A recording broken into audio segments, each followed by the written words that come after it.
Best varicose veins చికిత్సనే పొందండి. నొప్పి లేని చికిత్స కోసం సంప్రదించండి ఎబీస్ హాస్పిటల్.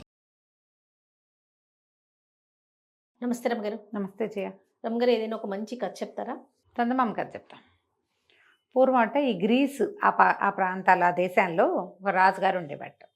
ఈయన పరమ టక్కరివాడు, దొంగ. ఏం చేసేవాడు, ఈయన ఒక సముద్ర తీరంలో ఆయన తాలూకు రాజ్యం ఉంది. కోట గోడ అవన్నీ కూడా సముద్ర తీరంలోనే ఉన్నాయి. సముద్రం వీళ్ళ పక్క నుంచి వెళ్తుంది. ఈ సముద్రం మీద రకరకాల దేశాల పడవలు వెళ్తాయా, కొద్దిగా సుమారుగా ఉన్న పడవల్ని లాగేసేవాడు ఆయన. తక్కువ జనం ఉన్న పడవల్లో సంపద ఎక్కువ ఉంటుంది. జనాల్ని ఏదైనా చేసి సంపద అంతా చేరేసేసుకునేవాడు. అట్లా ఎంత సంపదో కూడబెట్టాడు. పశు సంపద విశేషంగా ఏమిటంటే ఈ ఒక ద్వీపం నుంచి ఇంకో ద్వీపానికి పశువుల్ని పడవల్లో తరలించేవాడు. ఈయనకు కుప్పలు తెప్పలుగా వెళ్తున్న పడవల నుంచి 2 పడవలు లాగిచ్చేసేవాడు. 100 పడవలు వెళ్తున్నాయి అనుకో, ఒక్కో దాంట్లో ఒక 25 ఉంటాయి. 2 లాగేస్తే ఆ 100 కుప్పలు అక్కడ అడంగుకు చేరేదాకా వాళ్ళు గుర్తే పట్టలేరు. అలా పశువుల్ని బాగా చేర్చాడు. క్రమంగా ఏమిటంటే ఆవులు కానీ ఏమైనా గొడ్లు ఉన్న కొందికి సంతానం వృద్ధి అవుతూ ఉంటుంది. ఈ ఏడాది 2 ఉంటే వచ్చే ఏడాదికి 3వది రాదు, వస్తుంది. ఆ పెయ్యి దూడలు పుట్టినాయంటే వాటికి మళ్ళీ సంతానం కలుగుతూ ఉంటుంది. అట్లా ఎన్ని ఆవులో చేర్చాడు. అయితే ఏమైంది, ఆ ఊళ్ళో ఈ రాజుగారి రాజ్యానికి ఒక కొసన, అంటే సముద్రానికి దగ్గరగా రాజ్యం ఉంది, అవతలకి ఒడ్డు మీదకి ఒక మంత్రగాడు ఒకడు ఉండేవాడు. ఈ మంత్రగాడు కూడా టక్కరి దొంగ. వాడు ఏం చేశాడు, రాజుగారి దగ్గర 800 ఆవులు ఉన్నాయి. ఒక 100 కొట్టేశాడు. 100 కొట్టేస్తే ఈ 100 ఆవులు మిస్ అయినాయని తెలుసుకున్నారు వీళ్ళు, పోయినాయని. సరే, ఆవుల్ని వెతకడానికి రాజుగారే స్వయంగా బయలుదేరాడు. ఎందుకంటే ఆయన అట్లా ఏదైనా వదిలిపెట్టే గుణం లేదు అతనికి. వచ్చేసరికల్లా ఈ మంత్రగాడి దగ్గర ఆవులు కనపడ్డాయి. లోపలికి వెళ్ళాడు. దీనిలాగా ఒక కొట్టంలాగా ఉంది, అక్కడికి వెళ్ళాడు. మా ఆవులు పోయినాయి, ఇక్కడ ఏమైనా కలిసిపోయినాయేమని చూడడానికి వచ్చాను అనేసరికల్లా మంత్రగాడు అడిగాడు, మీ ఆవులు తెల్లటివా నల్లటివా అని అడిగాడు. తెల్లటివే అన్నాడు. అలాగా, మావన్నీ నల్లవేనండి, మా దాంట్లో కలవదు అన్నాడు. రాజు లోపలికి వెళ్ళి చూస్తే అన్నీ నల్ల ఆవులే ఉన్నాయి, తెల్లటివి కనపడతాయి కదా. ఓహో సరేలేని వచ్చేసాడు. కొన్ని రోజుల పైక మళ్ళీ 100 పోయినాయి. మళ్ళీ రాజు వెళ్ళాడు. మళ్ళీ మంత్రగాడి దగ్గరికి వెళ్ళాడు. మీ తెల్లటివా నల్లటివా అని ఇప్పుడు అడగలేడు. మీ వాటికి కొమ్ములు ఉన్నాయా లేవా అన్నాడు. అనేసరికల్లా మా వాటికి వేటికి కొమ్ములు లేవంటే, అబ్బో మా వాటికి అన్నిటికీ కొమ్ములు ఉన్నాయి, కావాలంటే చూసుకోండి అన్నాడు. లోపలికి వెళ్ళి చూస్తే అన్ని ఆవులకి కొమ్ములు ఉన్నాయి. అయితే రాజుకి ఏమనిపించింది, కిందటిసారి నేను వచ్చినప్పుడు ఇన్ని లేవు, ఈసారి ఎక్కువగా ఉన్నాయి. అప్పుడు 100 చూశాడు, 200 చూస్తే ఎక్కువ కనపడదు. రాజు వెళ్ళిపోయాడు. కానీ ఆయనకు అనుమానంగానే ఉంది. 3వసారి మళ్ళీ పోయినాయి 100.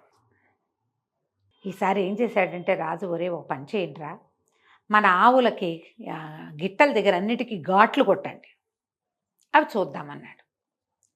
సరే, రాజుగారు దగ్గరికి మళ్ళీ రాజుగారు వాడి దగ్గరికి వెళ్ళాడు. ఆ ఘాట్లు కొట్టడానికి ముందే మూడో ట్రిప్పు వెళ్ళేసరికల్లా, మీ ఆవులు ఏంటంటే మావి మా ఆవులు కొన్ని నల్లటివి కొన్ని తెల్లటివి, అంటే మావన్నీ మచ్చలావులండి, కావాలంటే చూసుకోండి అన్నాడు. చూస్తే అన్నీ మచ్చలావులు ఉన్నాయి. అదేంటి, కిందటిసారి ఫస్ట్ టైం చూసినప్పుడేమో తెల్లవా నల్లవా అన్నాడు, 2వ రకం అక్కడ ఉంది. కొమ్ములు ఉన్నాయా అంటే మా వాటికి ఉన్నాయి, మీ వాటికి లేవన్నాడు, అప్పుడు కొమ్ములు కనపడ్డాయి. అదేంటి, నేను కిందటిసారి చూసాను, మీకు ఆవులకు మచ్చలు లేవే అన్నాడు రాజు. ఎందుకు లేవండి, అప్పుడు ఉన్నాయి, మీరు రంగు ఒకటే చూసారు, కావాలంటే చూడండి అంటే అన్ని మచ్చలావులు కనపడ్డాయి. 300. 4వసారి రాజు ఘాట్లు కొట్టించాడు గిట్టల దగ్గర.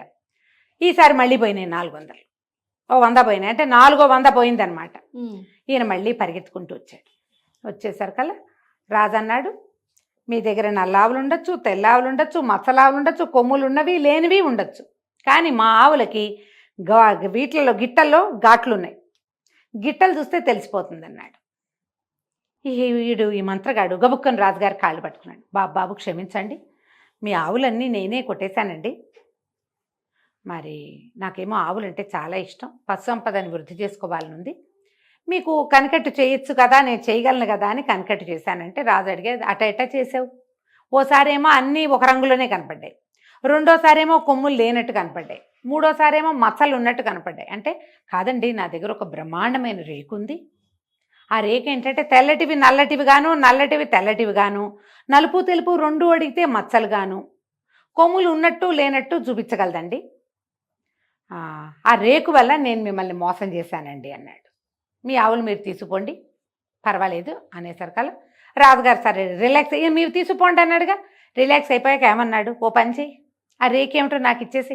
ఈయన ఎందుకంటే బేసిక్ దొంగ రాజుగారు, చాలా మందిని మోసం చేసే ఈ సంపద అంతా కూడబెట్టాడు కదా, మొదట అదేగా చెప్పుకున్నాం. ఆ రేక్ ఇచ్చేయమన్నాడు. అనేసరికి ఇతను అన్నాడు ఆ మంత్రగాడు, రేకు మా దగ్గర లేదండి, ఎదురుగుండా చూడండి పర్వతం ఉంది, ఆ పర్వతంలో ఒక మబ్బులా కనపడుతుంది చూసారా, అందులో దాచిపెట్టా, మీరు విశ్రాంతి తీసుకోండి, మా దగ్గర ఒక ముసలాయన్ని ఉన్నాడు, మా ముసలాయన్ని పంపించి తెప్పిస్తా, మీరు ఈ లోపల చక్కగా ఆవు పాలు తాగి ఆవు పెరిగేసుకుని అన్నం తిని రిలాక్స్ అవ్వండి అన్నాడు. గుంపంతా రిలాక్స్ అవుతున్నారు.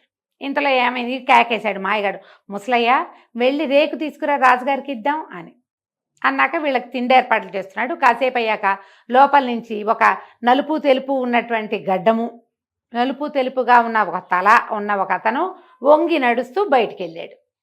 ముసలయ్యని వెళ్ళమన్నాడు కదా రాజుగారు, జనమంతా ముసలయ్యే వెళ్ళాడు అనుకున్నారు. ముసలయ్య వెళ్ళాడు, నడుస్తున్నాడు, కొండెక్కుతూ కనపడ్డాడు. తర్వాత కనపడలా, దూరంగా ఉంది, ఆ కొండ కనపడదు. గంట అయింది, 2 గంటలైంది, 3 గంటలైంది, ముసలయ్య లేడు, ముతకాయ లేడు, ఎవడు రాడు.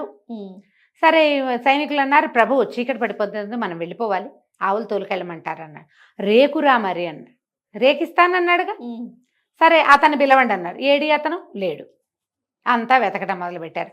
ఆవులన్నీ అక్కడే ఉన్నాయి, ఆ మంత్రగాడు మాత్రం కనపడలా. ఇక్కడే ఉన్నాడని ప్రతివాడు చెప్తున్నారు, మాతోటే ఉన్నాడు, మేము నుంచి అందరి దగ్గర వాడు ఒకడే ఎటా ఉంటాడు, ఒకడు ఒక చోట ఉండాలి, మేము చూడలేదంటలా. ప్రతి గుంపు అదే చిన్న చిన్న సమూహాలుగా ఉంది. ఒక 10 మంది సైనికులు ఒక గుంపు, కత్తులు పెట్టుకునేవాడు ఒకడు, మన శూలాలు పట్టుకునేవాళ్ళు ఒకడు, ఇట్లా గుంపులు ఉంటాయా, ప్రతి గుంపు మాతో ఉన్నాడు అంటున్నారు. తీరా మొత్తం గుంపులని వాకిట్లో చేరితే ఒక్క చోట కూడా అతను లేడు. రాజుకు నవ్వొచ్చింది. ఒరే వాడేరా ముసలయ్య, మనకి టోపీ పెట్టాడు, వాడు తెలుపుని నలుపుగా నలుపుని తెలుపుగా చూపించగలిగే శక్తి ఉంది వాడికి, రేకుందని చెప్పి మన ఇక్కడ ఆపి చల్లగా సర్దుకున్నాడు. వాడు కొండల్లోకి వెళ్ళిపోయాడు, వాడిని మనం పట్టుకోలేము. సరే ఇక వాడిచ్చే శక్తులు ఏం లేవు మనకి, మన గొడ్లు మనం తీసుకుపోదాం పట్టండి అని చెప్పేసి ఈ గొడ్లన్నిటి ఆవులు 400 ఇక్కడికి వచ్చేసాయి కదా, 400 ఆవుల్ని తోలుకుంటూ వెళ్ళిపోయాడు. ఆ మంత్రగాడు మళ్ళీ వీళ్ళకి కనపడలేదు, తప్పించుకుని వెళ్ళిపోయాడు. ఏమిటి ఇన్ని రోజులు రాజుగారి ఆవు పాలు హాయిగా యథేచ్ఛగా వాడుకుని ఆయనకి టోపీ పెట్టి బురుడి కొట్టించి చల్లగా వెళ్ళిపోయాడు. కథ కంచికి మనం ఇంటికి. బాగుందండి. నమస్తే. నమస్తే.